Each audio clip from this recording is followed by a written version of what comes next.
પ્રદેશ પ્રમુખ જગદીશ વિશ્વકર્માના ગઢમાં ભારતીય જનતા પાર્ટીએ મોટો ખેલ પાડ્યો છે। આમ આદમી પાર્ટીના ઉમેદવારે છેલ્લી ઘડીએ ફોર્મ પરત ખેંચ્યું છે। નિકોલ વિધાનસભાના ઓઢવ વોર્ડના આમ આદમી પાર્ટીના ઉમેદવાર છે, તેઓ ફોર્મ પરત ખેંચ્યા બાદ ભારતીય જનતા પાર્ટીમાં જોડાઈ ચૂક્યા છે। આમ આદમી પાર્ટીના ઉમેદવાર કેતન પટેલ કે જેમણે ફોર્મ પરત ખેંચી લીધું છે, કેતન પટેલ સાથે તેમના સમર્થકો પણ મોટી સંખ્યામાં ગઈકાલે રાત્રે ભારતીય જનતા પાર્ટીમાં જોડાઈ ચૂક્યા છે।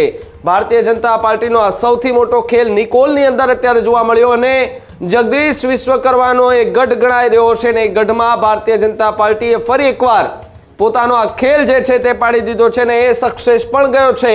પોતાના પક્ષને વધુ મજબૂત બનાવવા માટે ઊંડાણપૂર્વકની રણનીતિ જે છે તે તૈયાર કરવામાં આવતી હોય છે, ત્યારે આમ આદમી પાર્ટી હોય કે સામે કોંગ્રેસ હોય, એમના ઉમેદવારો કેવી રીતે તોડવા, તો સામે કોંગ્રેસમાંથી પણ એવું જોવા મળી રહ્યું છે। કોંગ્રેસ કે જેઓ પણ કેટલાય ઉમેદવારો તોડી રહ્યા છે, ટિકિટો અદલા બદલી કરી રહ્યા છે, આમને આપી રહ્યા છે, તેમને કેન્સલ કરી રહ્યા છે, રદ કરી રહ્યા છે, સારા ચહેરાઓ મેદાનમાં ઉતારી રહ્યા છે।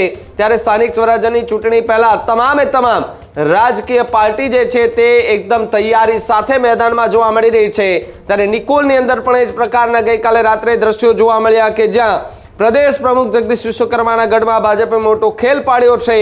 આમ આદમી પાર્ટીના ઉમેદવારે છેલ્લી ઘડીએ ફોર્મ પરત ખેંચ્યું અને ફોર્મ પરત ખેંચતાની સાથે જ તેઓ ભારતીય જનતા પાર્ટીમાં જોડાતા આમ આદમી પાર્ટીમાં આ મોટું ગાબડું જે છે તે પડ્યું પણ કહી શકાય છે। ત્યારે જ ન્યૂઝરૂમ ગુજરાતની યુટ્યુબ ચેનલને સબસ્ક્રાઇબ કરો અને ઇન્સ્ટાગ્રામ અને ફેસબુક પર ફોલો કરો। અપડેટ રહો, સત્યની સાથે રહો।